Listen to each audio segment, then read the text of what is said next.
Hey guys, how's it going? So, as you can see, I have more progress, so I have something to report. This is the latest incarnation. It's kind of messy because I've got the logic analyzer all hooked up right now, but you can see all of the wiring in between that connects up the data and the address buses, which is pretty much all the circuit is aside from the basic logic that the Z80 needs to drive it. I also have my Arduino here, which is solely the clock this time. That's all it's doing. After the issues I had last time, I went and talked to a couple of friends of mine whom know these sorts of things, do stuff with Z80s and single board computers and such, obviously more regularly as opposed to myself, this is the first time. My buddy Dave in Florida, and a friend of mine by the name of Andrew Lynch, which if you Google you'll find he is the originator of the N8 VEM single board computer system, and these use the Z80s as the processor. The chaps at N8 VEM, or at least forum list members, had an issue similar to what I was having, where it looked like it was double fetching and all sorts of weird things were happening, and they decided that it was due to a timing issue between, they were using a propeller whereas I'm using the Arduino, and because the Arduino and the propeller runs so much faster, Arduino at 16 megahertz, propeller at 80 megahertz, it causes issues with it trying to talk to the processor, because the processor is expecting a purely asynchronous device, whereas, you know, these are microprocessors, microcontrollers. They run on a clock as well, and are not, by definition, asynchronous. So, the way that they fixed it is, the Z80 has a wait flag, and when you assert the wait, it stops the processor, and it's used specifically for when you have a memory or I/O device that is slower than the processor and it can't respond quickly enough. And so they put in a bit of logic so that every time the processor tried to request this I/O device of theirs, it would immediately put the processor into a wait state, let the I/O device get itself organized, and then the I/O device would trip the wait logic to turn the wait off, and the processor would carry on. And that would require, you know, me to build a small JK flip-flop to flip the wait on and off, and then the Arduino would have to flip it off to say it was done and, you know, provide the data. It didn't seem worth it, especially because, you know, the Arduino using it as ROM space obviously isn't what I'm heading for here. It was a kludge. So I'm not bothering following that up. I'm sure it would work. I'm just not going to deal with it. So, like I suggested at the end of the last video, I bought myself a ROM programmer, and this is the what was it called, GQ3X, and it is, although they infer that it's not made in China, it is clearly made in China. Anybody who would read the documentation would know that it is made in China. They obviously have taken some effort to obscure how it's built, because the Xilinx FPGA, and this is an Atmel AVR microcontroller, and somebody's taken like Scotch-Brite to the top of the ICs and scraped off the silk screening on the IC, so you can't really tell what it's supposed to be. You know, if you hold it at the right angle to the light and use a magnifying glass, you can work out what it is, but they've obviously made some effort to obfuscate what they're using, which I think is hilarious, and frankly I don't give two shits. But so this will do regular ROMs, one-time programmable. It will do EPROMs with the UV windows. It'll do EPROMs, which are electrically programmable, and it'll do FlashRAMs. And conveniently, the FlashRAMs that I have, and this is a killed one here, which you might be able to tell because it says zapped on it. This is an SST 1 megabit FlashRAM, and the ROM programmer natively knows how to talk to it. So literally you drop it in, you say what is the device, it comes up, and you can then either write a hex or an S record formatted binary object to the ROM chip, or you can read it back, and it has a hex debugger, and you can manually flip the bytes in the thing and then write what you've got back to it. Now obviously that doesn't work too good for long-term fiddling because these only have like a 10,000 write cycle, but for our cases, more than enough. I thought that we could go over some basics. So if you are uninterested in processor phases, fetch, execute, decode, and how addresses are actually physically put on the bus, which I think I've covered, but I'll do it again, as well as the return data and what the ROM spaces look like, you can probably jump ahead a few minutes, maybe 5, maybe 10. So here is our Z80, a little simplified. There are 3 processor phases, and pretty much all microprocessors do the exact same thing here. Fetch, decode, and execute. And if you're looking at the die on the processor, you know, a little bit here would be fetch, and a little bit here would be decode, and then the rest of it would be the execute. The fetch phase goes and, as the name suggests, fetches the next instruction that the Z80 is supposed to execute.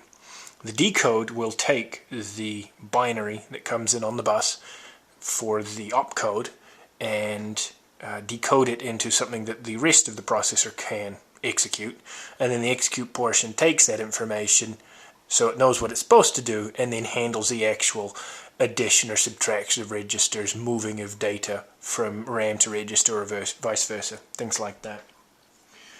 The processor, when it's doing a fetch, which is the more interesting thing right now since obviously we're pulling from RAM here, when it does a fetch, it signals the RAM or ROM, memory space, by asserting the MREC, memory request, and then the read. Now these are the only 2 signals that we're interested in, so those are the only ones that I'm showing here, but there is also an IO request and a write. We have our address bus here, A0 through A15, so it's a 16-bit address bus. That means that natively, without banking, it can address up to 64K of memory space. That's 65536 total memory cells. An address, because it's a 16-bit address bus, it would look something like this. Say we want to read, I don't know, A7B3. The $sign, and believe it or not, that is a $sign, notates that this is a hexadecimal data. What did I say? A3B6, something like that. A3B6. Now this is a Little Endian processor. Little Endian and Big Endian are 2 different ways of describing the address. In Little Endian, which is Z80, 68K, no, 68Ks are Big Endian I think, but 6502's x86, you put the least significant bit first.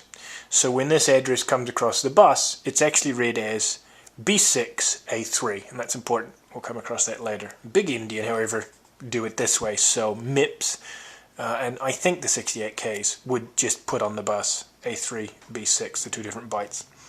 When we do a fetch, let's say that we want to fetch memory cell 3160. So 3160 is the hash or pound means that this is a decimal number. And when it wants to fetch this location, the processor will go and put 3160, in binary of course, on the address bus. And just so happens I know what this is. No preparation, I swear, I just can do this in my head. And it looks like this. 0000, 11, 00,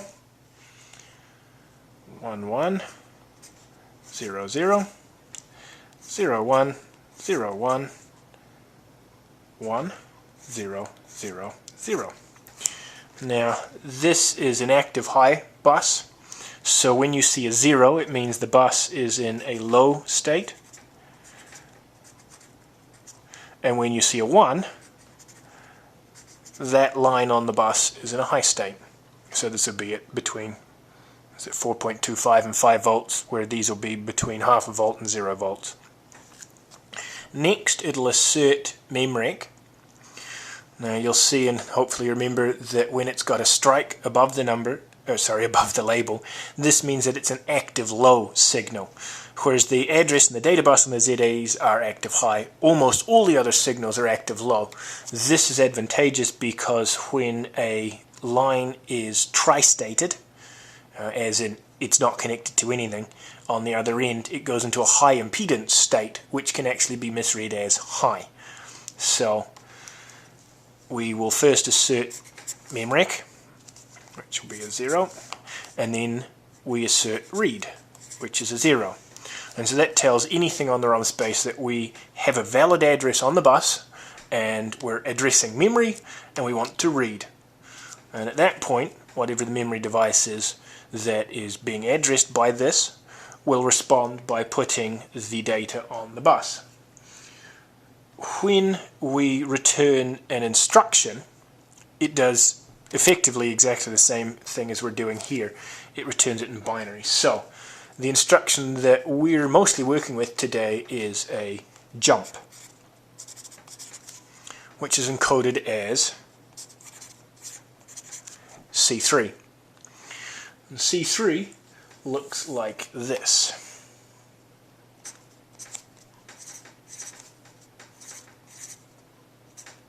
Again, high, high, low, low, low, low, high, high. So when this comes back on the data bus, it will pull it into the decode state and it'll handle it from there. The processor knows that this is valid not because it's told, but because the processor is clocked, and by assumption it thinks that it's going to be moving slower than the RAM device. So when it sets read, it waits a certain period of time, I think it's like a clock and a half or something like that, or 2 clocks, and then it will assume that whatever's on the data bus is correct, and it'll bring it in. So I thought I would show you the other side of this connection. And here we have a general memory device. You'll notice it looks pretty much exactly the same. We have again our address bits, data bits, and then here, and you'll note again that it's striked, so these are active low.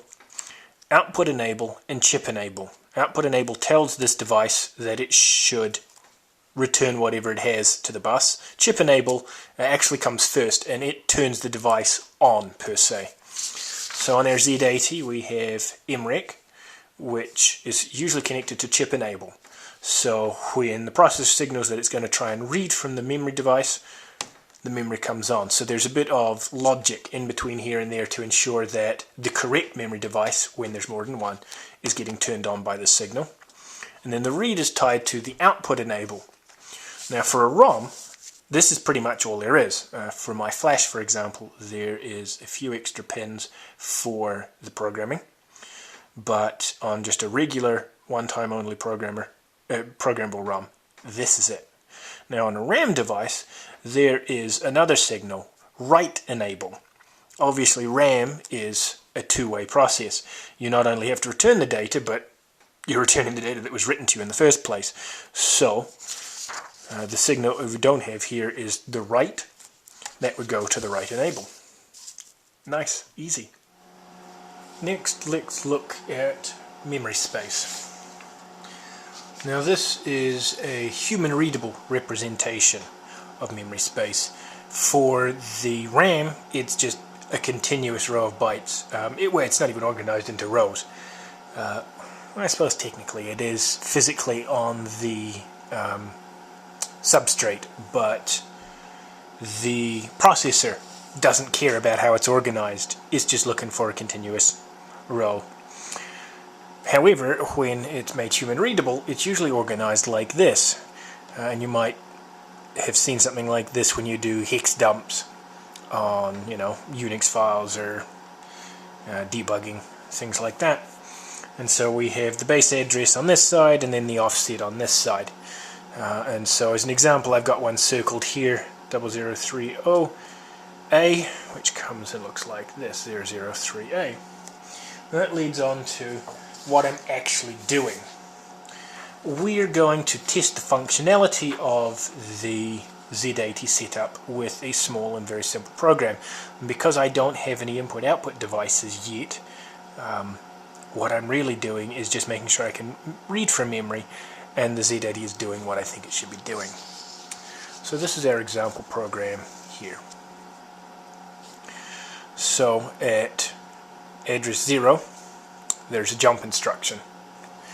Address 1 and address 2 contains the 16-bit address. Now remember, it's an 8-bit data bus but a 16-bit address bus. That means that to put a 16-bit address on the data bus when it's pulling it from memory, it's encoded as 2 sequential data bytes. And again, remember, this is Little Endian, so the least significant bits goes first. Therefore, 001E gets encoded as 1E00 on subsequent bytes. And then the middle space is filled with no-ops here. And at 0020 we have another jump, which is jumping back to the beginning again. And then there's no-ops in the rest of the space. Now you'll remember, of course, that no-ops 00 with all data lines tied low means do nothing. So these are pretty much ignored. But what's going to happen, if it works, is the process will start up, it'll go through its reset, set the program counter to 0, and do a fetch from memory. Memory will turn a C3. The processor knows that this is a unconditional jump, so it's then going to do 2 more fetches for the full 16-bit address. It'll then change the process counter, the program counter, to 001E. At 1E there's nothing, there's just a couple knobs. And then at 20 it'll see another C3 jump, pull the 16-bit address off in 2 sequential bytes, and then jump back again, and it'll simply loop over. And memory space, or at least in the ROM programmer, this is what this looks like. C3 1E00, got nothing in the middle here, and then C30000. So it should jump from here over to here, do a couple no-ops, C300, there's the full address, and then instead of pulling the rest of this, it should jump back. So obviously if it is broken, instead of seeing the jump and the address, and then a couple no-ops and the jump and the address, and then the jump and the address, and a couple no-ops and the jump and the address, we're going to see a whole lot more no-ops. That's the theory anyway. Why don't we see if it works? First, let's go over the setup. As I described, we have our Z80 here, the FlashRAM over there, and all of these wires in between is the data bus and the address bus connections. As you can see, it's kind of a few of them. And then we've got the appropriate signals like wait and NMI, bus rec, and int all tied high. Remember again, these are active low signals, so that will force no interrupt. We've got a decoupling cap. We've got a resistor to pull the reset high, and then a button to force a manual reset if necessary. Got our Arduino. It's deriving power from the main breadboard, and then this is our clock line here. It goes over there. You recall that in the previous breadboards I had the power circuit on the board, and I've since taken it off because moving it about with its 2 caps and its regulator is kind of a pain in the neck. So I moved it to a separate little board here, and then I'm just using some hookup wires to connect to the board. I've also got my logic analyzer connected, obviously. We're only using 2 pods because all we're watching is the data bus, the lower 8 bits of the address bus, and then the MREC and the read. And so our setup is like so. And again, I'm never quite sure how well you can read this while I'm recording, but we have our data label, our address label, data, address, and then MREC, which is just a single bit, and read, which is a single bit. And I've got the trace set up. There we go. So data and address are hex bytes, and then MREC and read are binary bits. And we're going to say start capturing whenever, and then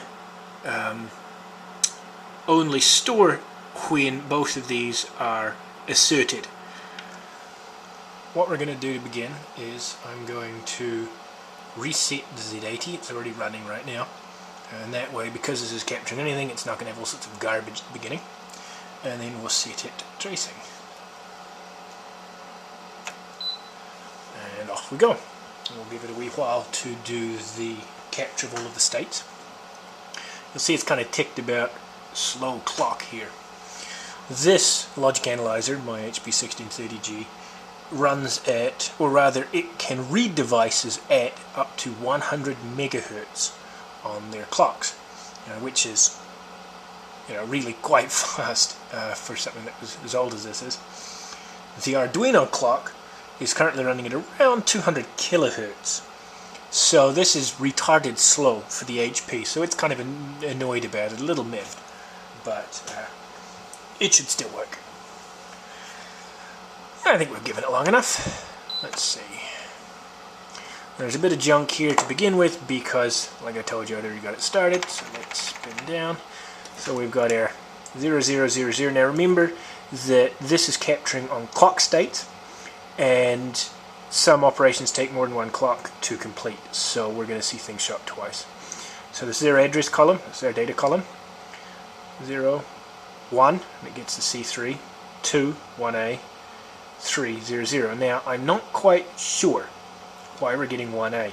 I think it's possible one of the lines in my pods is busted, which is not good, but I didn't want to have to rewire all this crap.